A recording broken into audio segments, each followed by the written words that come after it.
ஹல்லேலூயா, ஹல்லேலூயா. கர்த்தருக்கு மகிமை உண்டாவதாக. இந்த அருமையான நாளிலும் கூட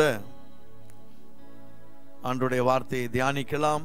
இந்த நாளும் நமக்கு விசேஷித்த ஞாயிற்றுக்கிழமை, 2025 முதல் ஞாயிற்றுக்கிழமை, முதல் ஓய்வு நாள். எல்லாம் சிறப்பாக இருக்கிறது. ஹல்லேலூயா. அருமையான ஆராதனை. அன்பு மகனை கூட்டி வந்திருக்கிறார். ஒரு பெரிய ஸ்லாக்கியம். எத்தனை வருஷங்கள், 10 வருடங்களுக்கு முன்பாக மகன் இந்த இடத்துல அந்த முதல் ஆல்பம் ரிலீஸ் ஆகிறதுக்கு ஒரு வாரத்திற்கு முன்பாக இங்கே வந்தார். கிறிஸ்மஸ் ஆராதனை. அதற்கு பின்பாக ஒரு இருமுறை நாங்கள் சந்தித்திருக்கிறோம். அதற்கு பின்பு நெடிய கேப், நீண்ட மௌனம்.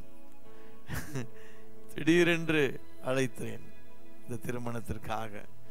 ஆக அந்த விசேஷம் இதுதான்.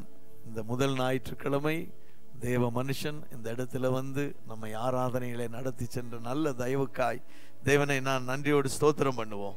ஸ்தோத்திரம், ஸ்தோத்திரம், ஸ்தோத்திரம், ஸ்தோத்திரம். இரண்டாவதாக விவாகம் நிறைவுற்று முதல் ஞாயிற்றுக்கிழமை நம் குடும்பத்திற்கு. எப்படி? நம் குடும்பத்திற்கு. ஆகவே இது நமக்கு சிறப்பு வாய்ந்த காரியம். ஆகவே கர்த்தருக்கு நான் நன்றி செலுத்துகிறேன்.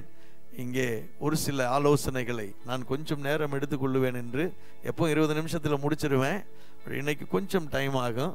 ஆகவே கொஞ்சம் பொறுமையாக எல்லாம் கேளுங்க. ஏன்னு கேட்டால் புதுமண தம்பதிகளுக்கும் சரி, பழைய தம்பதிகளுக்கும் சரி, வயசான தம்பதிகளுக்கும் சரி, இந்த வாழ்வுக்கு ஏதுவான ஆலோசனைகளை கர்த்தர் தருவார்.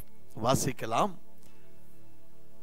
சங்கீதம் 32 8வது வசனத்தை வாசிக்கலாம். கர்த்தர் உனக்கு போதித்து நீ நடக்க வேண்டிய வழியை உனக்கு காட்டுவேன். உன்மேல் என் கண்ணை வைத்து உனக்கு ஆலோசனை சொல்லுவேன். கர்த்தர் இந்த நாளில கண்களை மூடி ஒரு வினாடி ஜெபிக்கலாம். அப்பா, இந்த நாளிலும் கூட அப்பா, நீர் எங்களுக்கு போதித்து நாங்கள் நடக்க வேண்டிய வழி இதுவே என்று சொல்லி எங்களுக்கு நீர் ஆலோசனை சொல்ல போகிற ஆவியானவருடைய நன்மைகளுக்காக உமக்கு நன்றி செலுத்துகிறோம் சாமி. உடைய வார்த்தை எங்களை ஆற்றட்டும், தேற்றட்டும், கட்டட்டும், ஆண்டவரை எழுப்பட்டும். உடைய கரத்தில் தாழ்த்தி ஒப்பு கொடுக்கிறோம். இயேசுவின் மூலம் ஜெபங்களும் நல்ல பிதாவே. ஆமேன், ஆமேன். அழகானவர், அருமையானவர், இனிமையானவர்.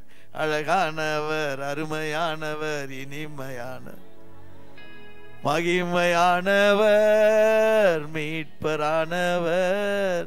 மகிமையானவர், மீட்பரானவர் அவர் இயேசு, இயேசு, இயேசு. அவர் இயேசு, இயேசு. சோதரம். அழகானவரும்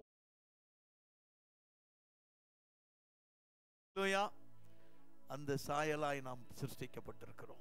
ஹல்லேலூயா. அவருடைய சாயலாய் நாம் சிருஷ்டிக்கப்பட்டிருக்கிறோம் இல்லையா?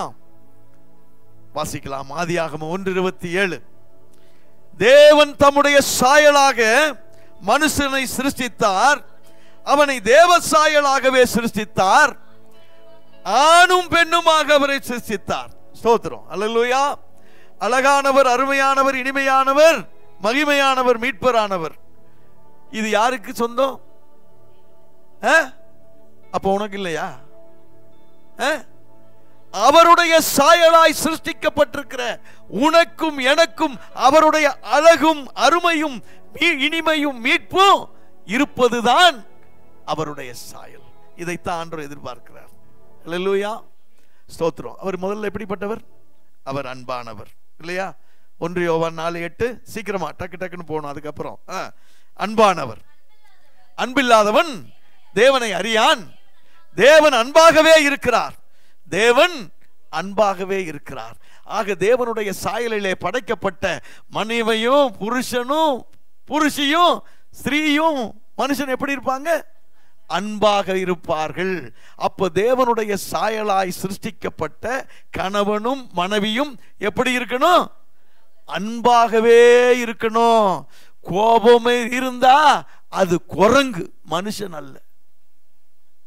முதல் ஆலோசனை ஆண்டவர், நீ நடக்க வேண்டிய வழி உனக்கு போதித்து நீ நடக்க வேண்டிய வழியே உனக்கு காட்டுவேன் ஆண்டவர் சொல்ற முதல் வழி என்ன? நான் அன்பாயிருக்கிறேன். என் ஆண்டவராகிய இயேசு அன்பாயிருக்கிறார். அவர் சாயலாய் சிருஷ்டிக்கப்பட்ட கணவனும் மனைவியும் அன்பாகவே இருக்கணும். அதுதான் ஆண்டவருடைய இயேசுவுடைய சாயல். அது இல்லைன்னா குரங்கு புத்தி. சரியா? இரண்டாவது உன்னத பாட்டு 5:16 வாசி சீக்கிரம். உன்னத பாட்டு 5:16, சங்கீதம் 18:18 எடுத்துக்கோங்க அப்படியே. ஆமென். அவர் வாய் மிகவும் மதுரமாயிருக்கிறது, அவர் முற்றிலும் அழகுள்ளவர். ஆமென். போதும். அவர் வாய் எப்படி இருக்கும்? மதுரமா இருக்கும். மதுரம்னா என்ன? நம்ம வாய் எப்படி இருக்கும்? நாரவாய், ஊத்தவாய். வாயை திறந்தா விளங்காது. அப்ப இயேசுடைய சாயல் அவருடைய வாயா இருக்குமா?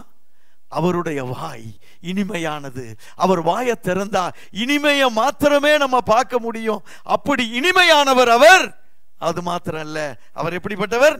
அவர் அழகானவர். அல்லேலூயா. உன்னுடைய அழகு எதில் இருக்கணும்?